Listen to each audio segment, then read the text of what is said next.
What is up, you guys? Welcome back. And if you are new to the channel, welcome. I'm so glad you're here. My name is Bekah. I share all kinds of Disney planning tips, tips for traveling to Disney with a toddler, and vlogs from our latest Disney trips. Today I'm sharing my ultimate guide for surviving Disney in the summer heat. I'm talking the kind of heat where you feel like you are melting the second you step outside.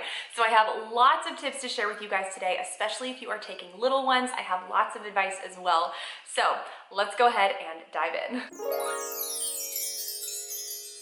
Okay, these first two tips are probably the most well-known and obvious tips when going to Disney in the summer. So I'll start with these and then we can really get into the nitty-gritty, but let's go ahead and get these out of the way. So the first tip is to take that midday break.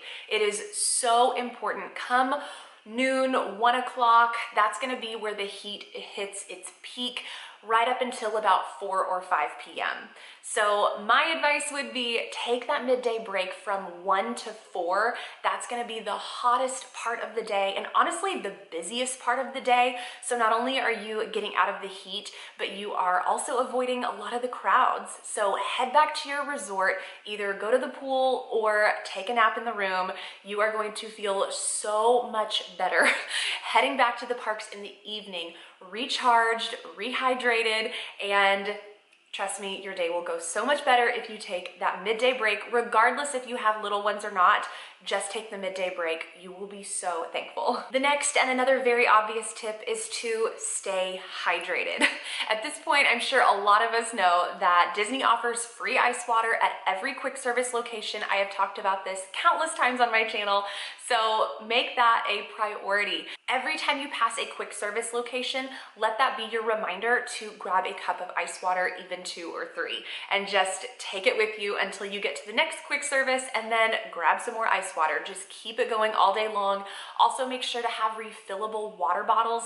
That way you can keep those full as well and you have access to ice water all day long, especially if you have little ones. I know for me, my 2-year-old, when she is excited and busy and distracted, she forgets to ask for a drink, ask for a snack. And so I have to be the one to remind her. So I am always offering her water. I'm always reminding her, hey baby, take a sip, take another sip.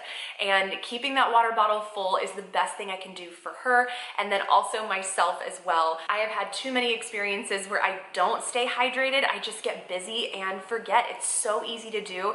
And then I end up getting nauseous and I'm not feeling good the rest of the day and we have to head back early and it's just not fun to get dehydrated.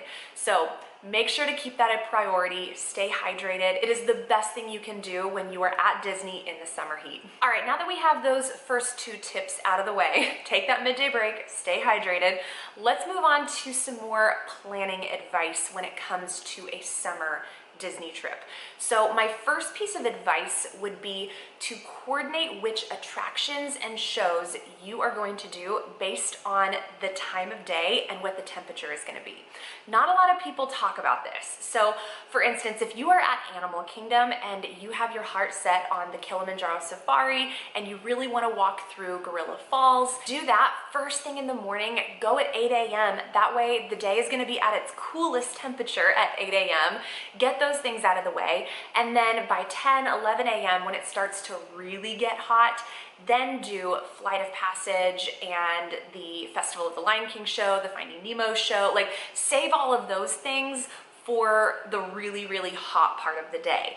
So try to plan your attractions according to the temperature. So do all those outdoor attractions first thing in the morning and then save all of the indoor attractions for middle of the day when it is the hottest time of day. So whatever park you're going to, make a list and kind of categorize everything by whether it's indoors or outdoors, and then prioritize from there based on the time of day. My next tip is to make a table service reservation for lunch.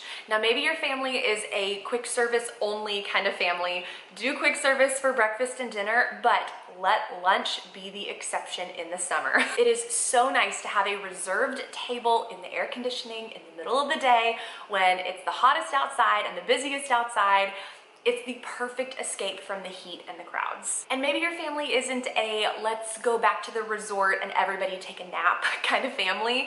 So this is another great alternative to a midday break where it lets you get out of the heat, out of the crowds, everyone's off their feet, you can recharge, rehydrate. It's a great way to let everyone feel a little refreshed to keep on with the rest of your afternoon. I highly recommend getting that table service reservation for lunch as opposed to a breakfast or dinner reservation just because of the heat. In the summer, it's different. You just have to plan a little bit differently. My next tip is to pack accordingly. So bring all of the misting fans, the portable fans, the cooling towels, your reusable water bottle, like I mentioned, all the things that are going to help you in the heat.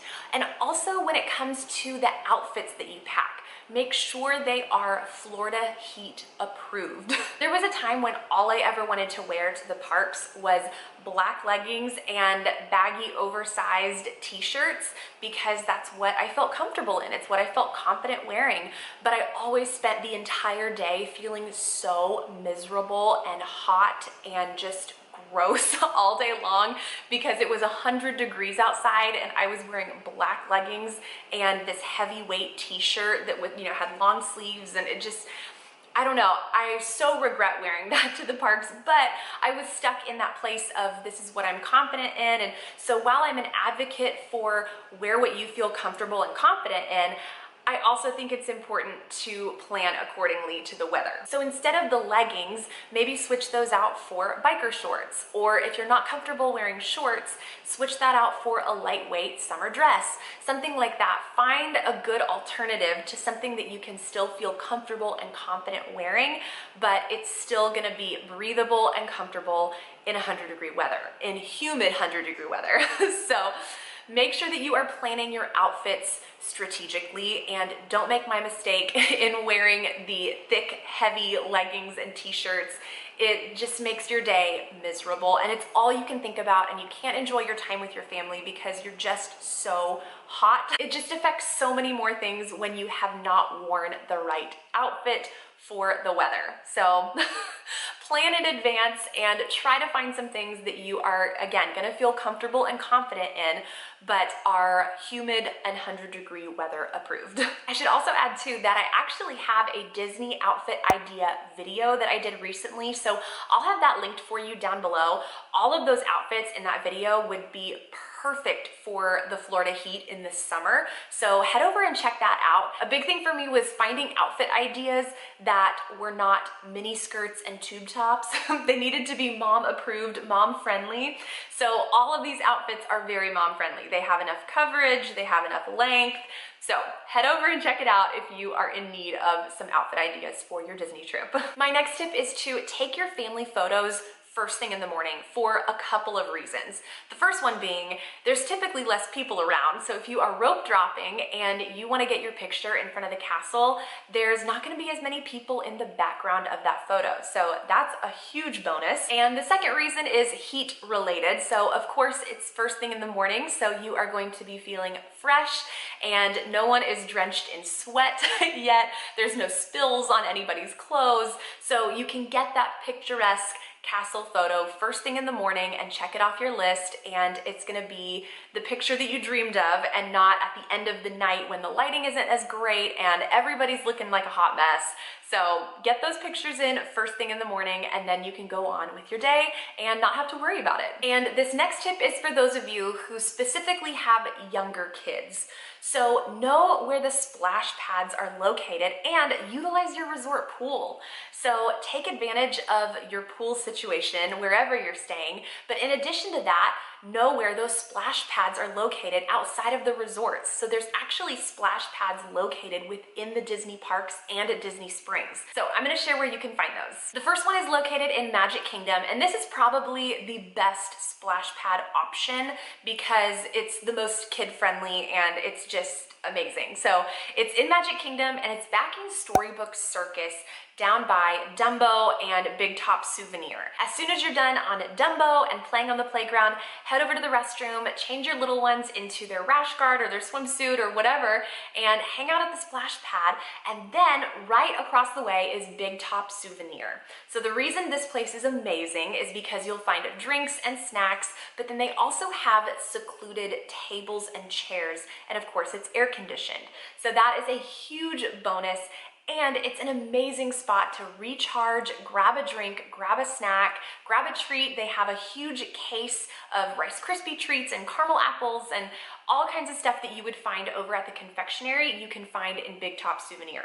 So this is a great spot to rehydrate and recharge, and then you're right there next to the splash pad. So as soon as you're done there, you can head over to Big Top Souvenir and grab a drink and a snack, or vice versa. So it's just a great spot, and I think more people need to take advantage of that splash pad area because it's such a great way to let your little ones cool off in the afternoon or evening or morning or whatever. It is just hot at Disney in the summer, so hang out at the splash pad. The other spot in Magic Kingdom is located near Jungle Cruise in Adventureland.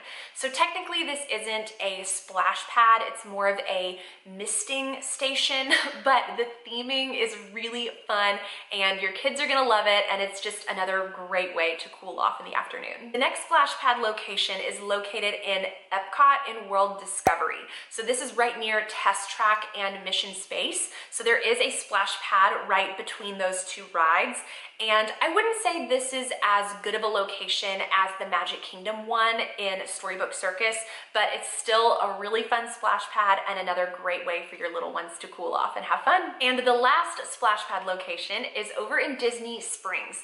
This one can be a little hard to find. It's located all the way in the back near Once Upon a Toy, but this splash pad, y'all, is so fun. It's way bigger than the Epcot splash pad, so it's really, really interactive, and it has so much space for your little ones to run around. So this is a great one if you are doing a non-park day. Head over to Disney Springs, bring the swimsuits, you know, all the things, and you can just camp out at the splash pad, and it's so fun and doesn't cost you any extra money. And my last tip is to not forget about the water parks. So you have Blizzard Beach and Tycoon Lagoon. I think a lot of people go ahead and rule these out because, well, we're not water park people, or maybe people just don't know that they exist at all. But these are perfect for that really, really hot day on your vacation. You know, the one that's like 110 degrees out and you're like, this has to be a joke. So head over to the water park, and it's a great spot to hang out for even just a few hours. You don't even have to spend the full day there, but I grew up going to Blizzard Beach and it was so much fun. We would go for just a couple of hours and it was perfect, and it's such a great way to spend those really, really hot summer days at Disney. All right, those are my tips for surviving the summer heat at Disney World. And this was honestly the perfect video for me to do because we have our July Disney trip coming up soon. So this was much needed even for myself. So it's really good reminders for our upcoming summer trip. So make sure that you are subscribed so you don't miss any of those vlogs coming up very soon. I would love for you to stick around. And if you found this video helpful, I would love for you to give it a thumbs up. It really helps support the channel. And let me know down below in the comments if you have ever done Disney in the dead of summer. What was the thing that helped you beat the heat? I would love to read through those. So thank you guys so much for watching, and I will see you in my next one. Bye!